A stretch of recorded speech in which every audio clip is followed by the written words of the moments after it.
Today we're going to be looking at applying universal gravitation to orbits, or when astronomical objects are circling around effectively another larger object. Okay, that did not work because why would it? Brilliant. Let's see if we can get this to work. There we go.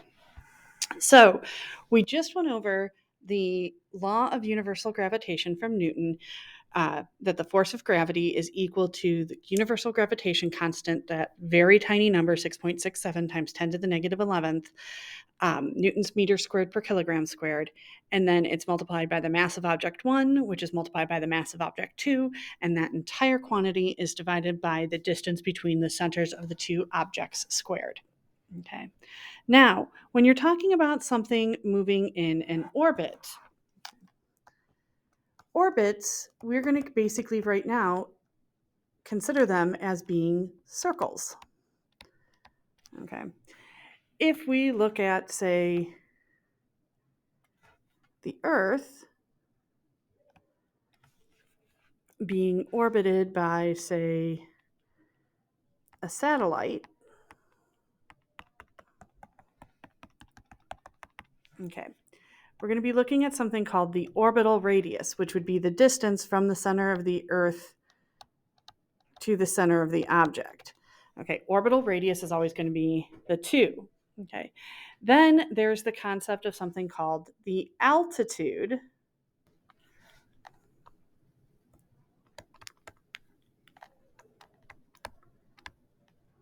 And altitude is the height above the Earth. Okay, I expect that you know what that word means. So if you have an altitude plus the radius of the Earth, you can determine the orbital radius. Now, there are many different types of satellites. There can be natural satellites like the moon. Now, natural satellites are going to be large. And you're going to have to take their radius into consideration. They're going to have size. Then there's going to be man-made satellites. Man-made satellites are not going to be large enough that we're going to have to account for their size. We can basically say the radius of this satellite is going to be equal to 0 if and only if it is man-made. Okay. So we can therefore go through and organize and figure out a lot of different things about these orbits using a little bit of math that we already know. So if something is moving in a circle, it's experiencing a centripetal acceleration. Centripetal accelerations are equal to the forces in this case, that would be gravity, minus the forces out, in this case, that's 0. So we've got the mass of the satellite, okay, moving in the thing moving in the circle, times the centripetal acceleration is equal to the force of gravity, and we're talking universal gravitation here, which would be g m1 m2 over r squared. Okay. Now, in this situation, the radius of the circle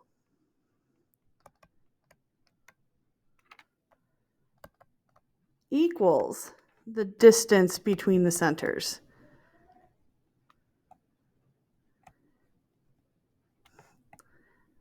And this is called the orbital radius. So those are going to be important terms to be able to deal with, know, use. Okay. So what we're going to be talking about is, let's plug in some more of these things. So we've got the mass of the satellite, or the smaller mass, times the centripetal acceleration, which would be v squared over r, the orbital radius, times g, mass of the planet or the sun, times mass of the satellite,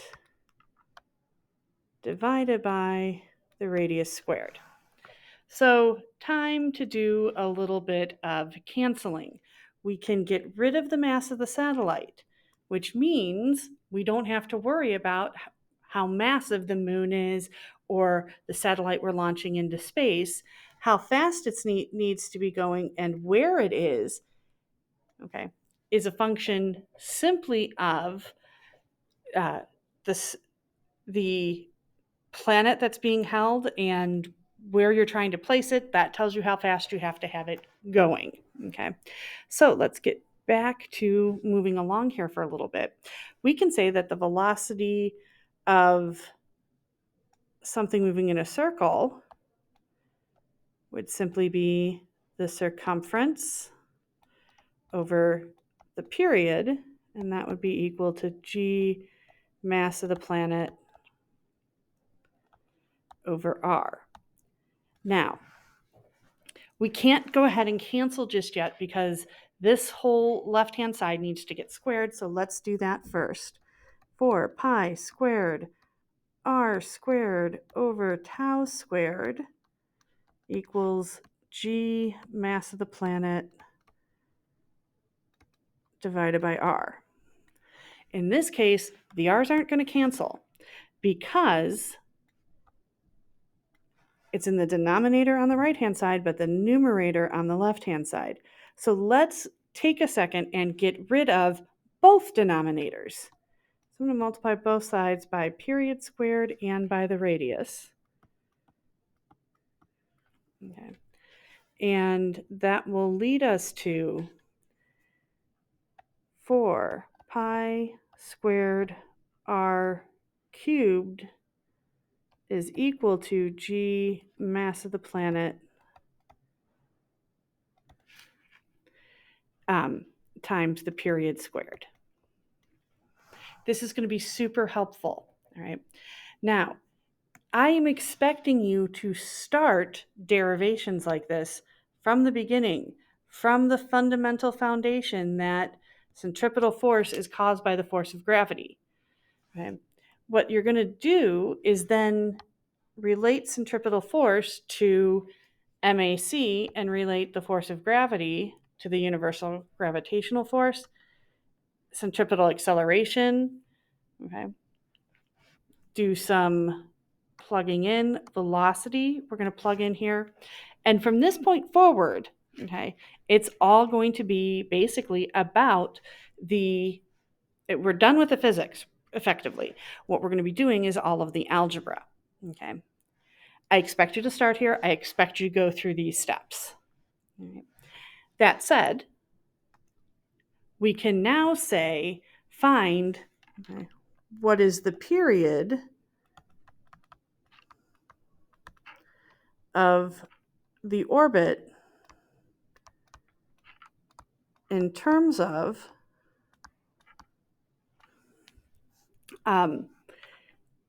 the mass of the planet and orbital radius. So what I'm going to do is, honestly, I'm going to pick up effectively where I left off last time, which is, that is to say, at my 4 pi squared, pi squared, it helps if I write it down, 4 pi squared, our orbit cubed equals g mass of the planet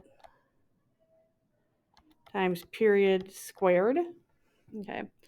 And if I want to get period squared by itself, I'm going to have to divide both sides by g mass of the planet.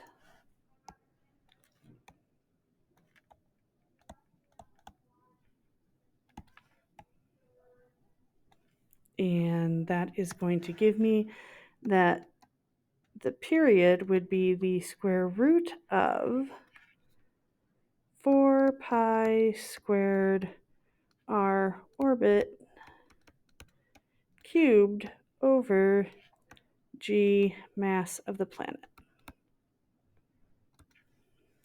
So now, if I were given numbers, I could plug them in and get my final answer.